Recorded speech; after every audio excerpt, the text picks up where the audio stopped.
Hello, welcome back to Essential Skills in Character Rigging. I'm your host, Professor Nicholas Zeman, and in this lesson we're going to learn how to set up the inverse kinematics for the leg using something we call the reverse foot setup. Now there's several steps to this, and one of the advantages to this is that you get to have a real lifelike foot setup. And what I mean by that is that the foot, in essence, let's go over here, I'm going to hide some of the stuff I've already set up here just as a guideline for the lesson. The foot, as you notice, it doesn't rotate the same way other limbs do. And the reason for this, in kinematics terms, is that inverse kinematics comes from when forces are applied to our joints. So you see, the thing is, if we have an arm here, and that arm is, I don't know if I've got an IK handle on this guy or not.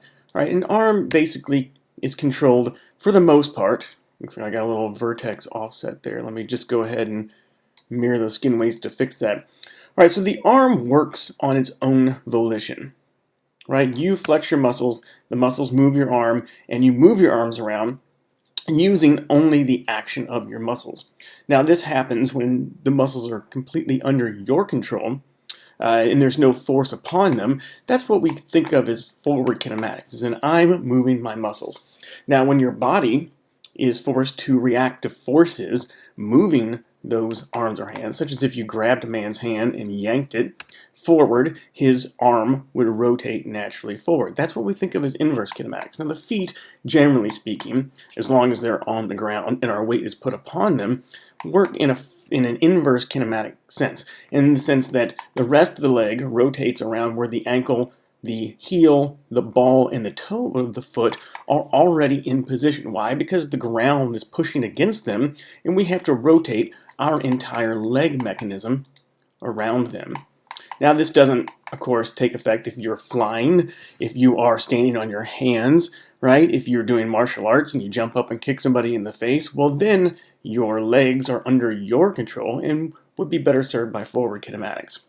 All right, now this inverse kinematic setup allows us to use the ground as our pivot point around which the rest of the leg should be rotating.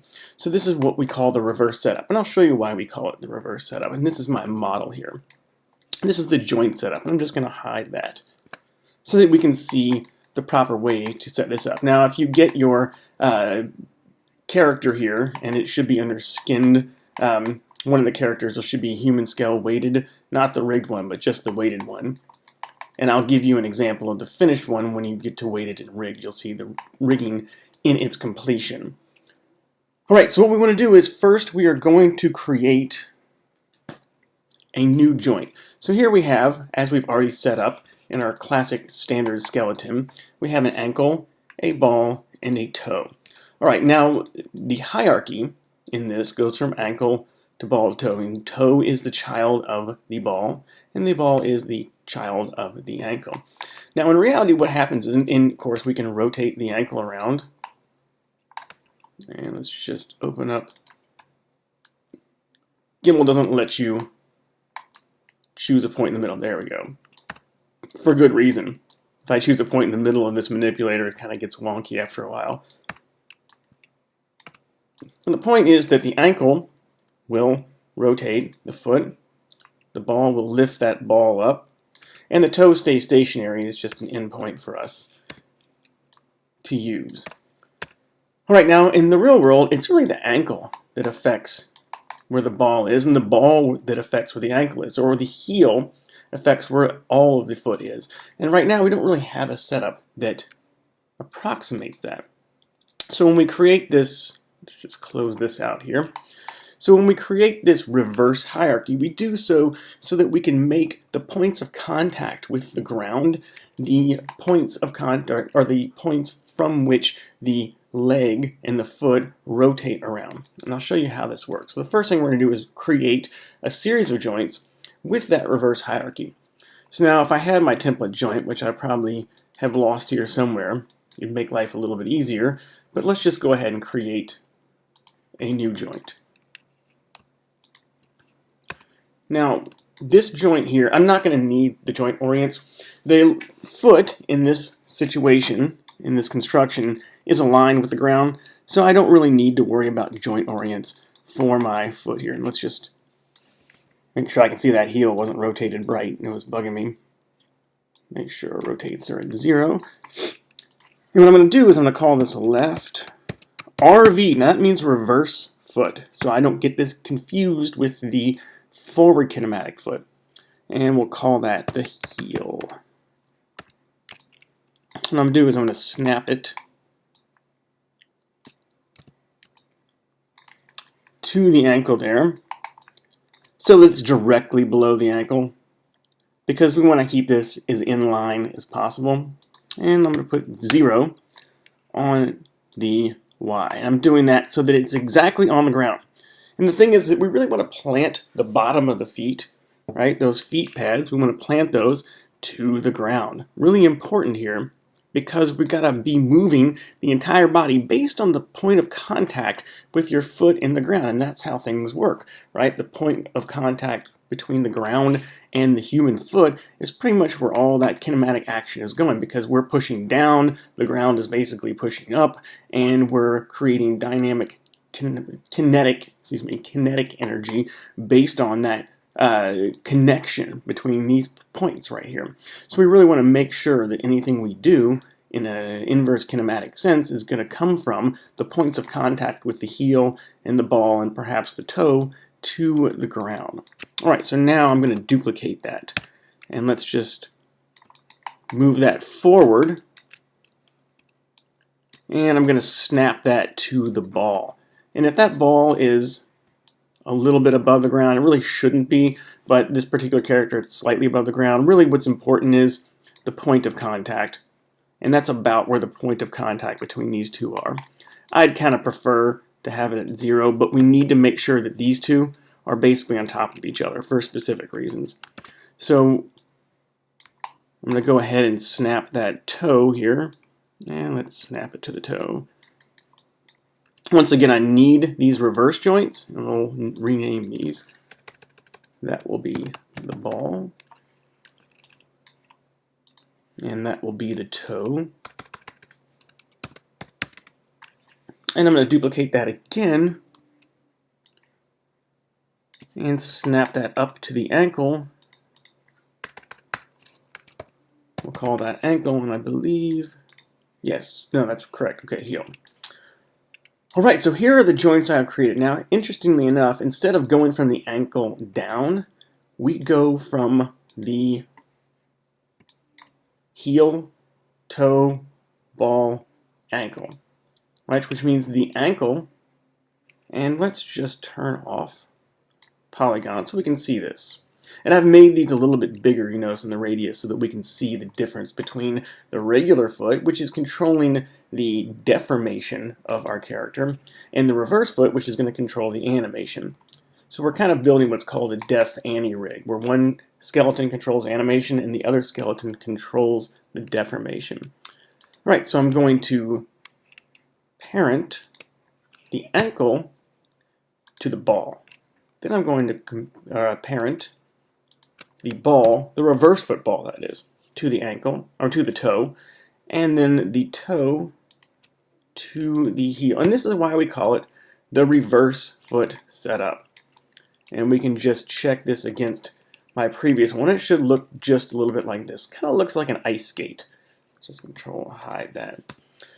So it should look like your guy has a pair of skates on. All right, now what are we doing with this foot? Well, here's the thing. We can rotate this reverse foot, and you can see that everything occurs when we rotate it from the ground point. Now, why does this matter? Well, it matters because what we're going to do now is we're going to control the, now where is that group node? That's an odd that I've grouped, oh, there it is. That's my extra one here, which we're going to delete. Let's go ahead and delete that. So now, the point in doing such is so that we can control the IK handles we're going to create with the regular foot. And I'm going to hide this quickly. So now we're going to set up the IK for the leg. So right now we don't have any IK handles for the leg. Remember I promised earlier that we would get back to IK on the leg and how to set that up. Let's do that now. So I'm going to create And let's find a skeleton IK handle. And we have a choice. We can use a rotate plane solver for the leg, or we can use a single chain solver.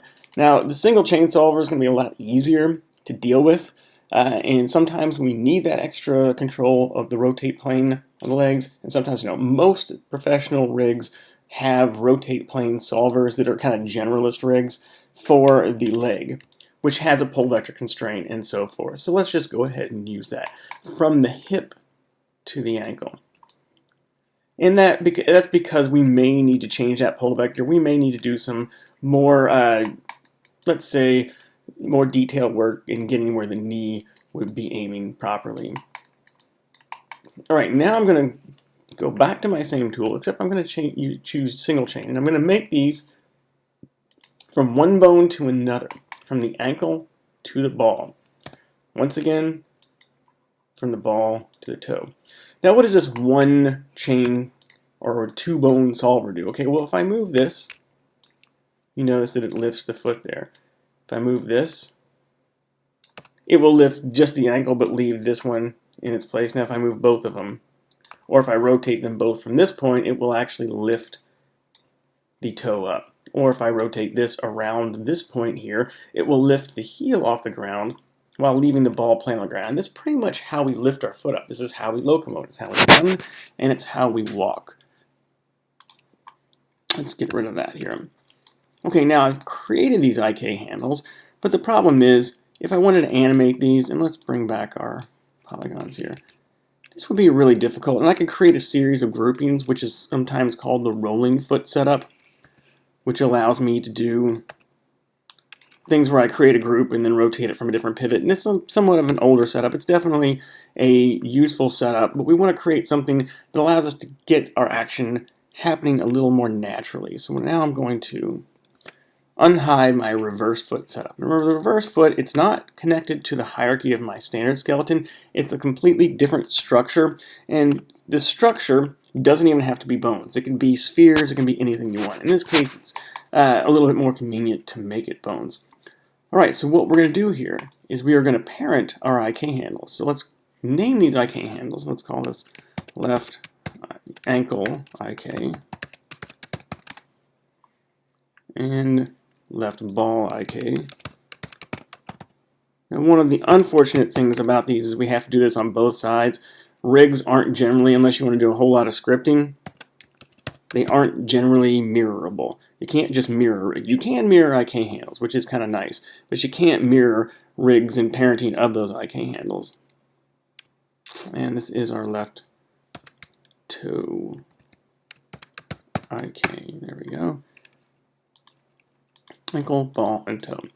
Now what we want to do is we want to parent them to their respective reverse foot nodes.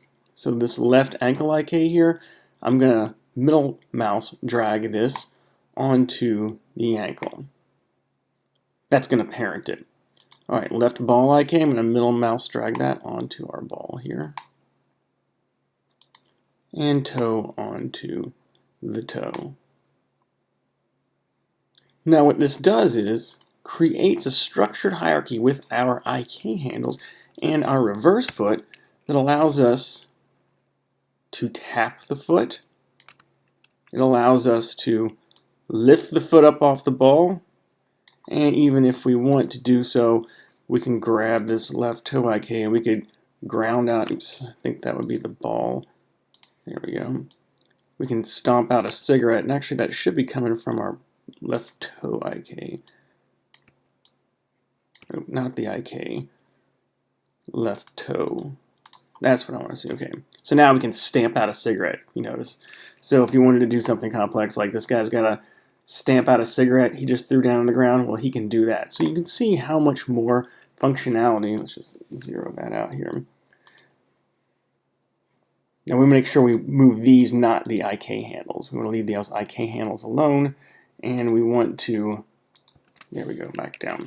So now we can control our foot, and generally we use what we call rig nodes or spheres or circles to connect to these, so we don't have to get in here and attach or select them. So now I can pick up my foot, right? And I can rotate it from the ball, right? Lift the heel up.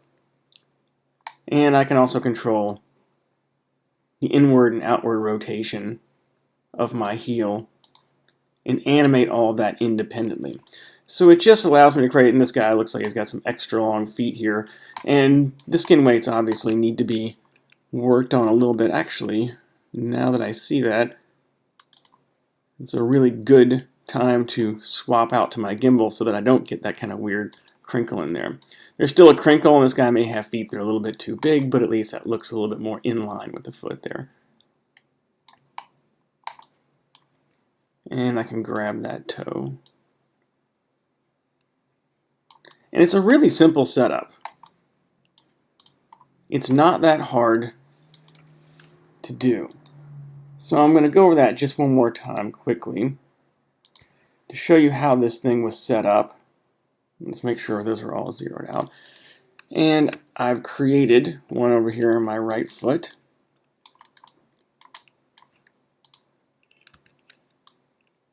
Now you can see we can pick the entire foot up there with that right heel. So I've created a very similar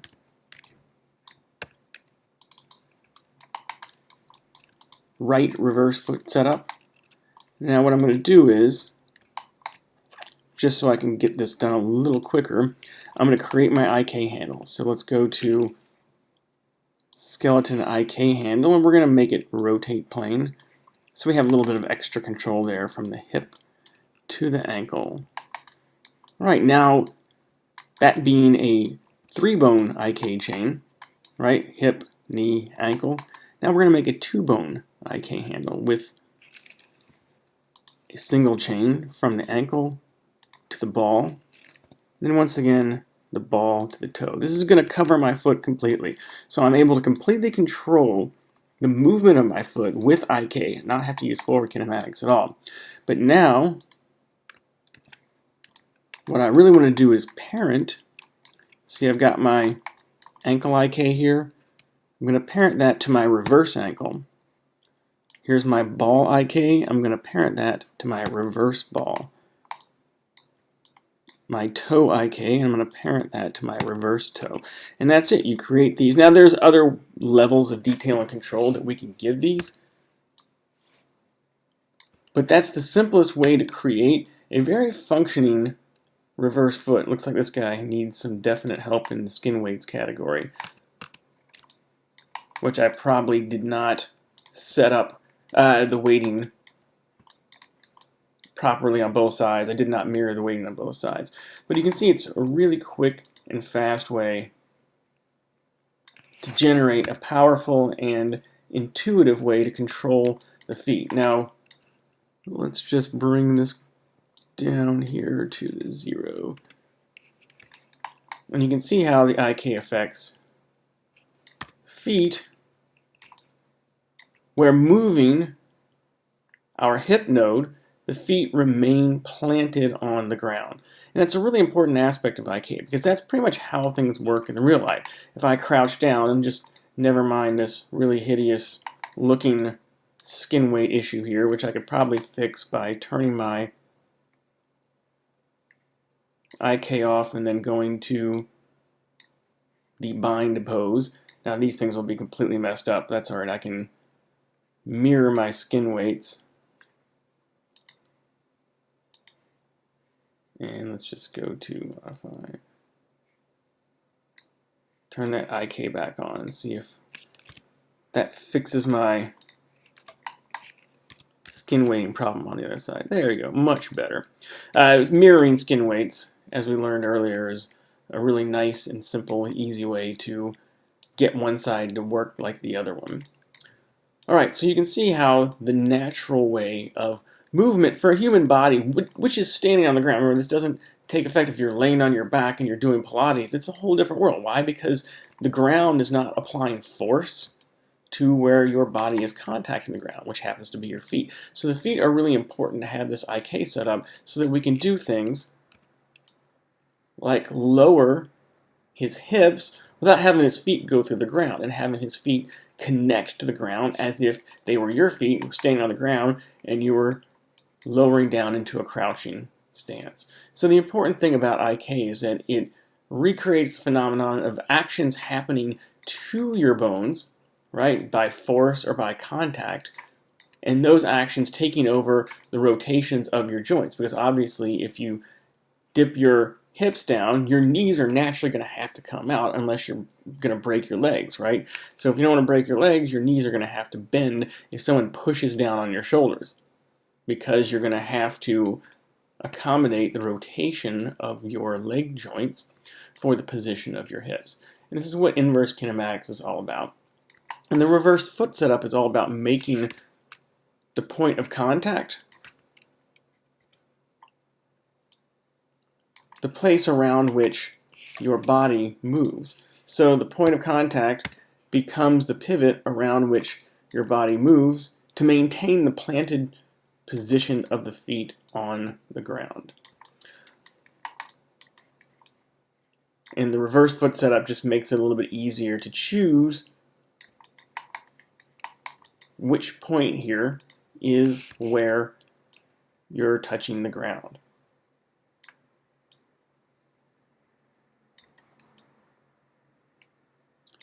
All right, so that's been the reverse foot setup lesson.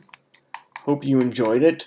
We got one left to go, and that is the hardest one, which we'll get to in the next section.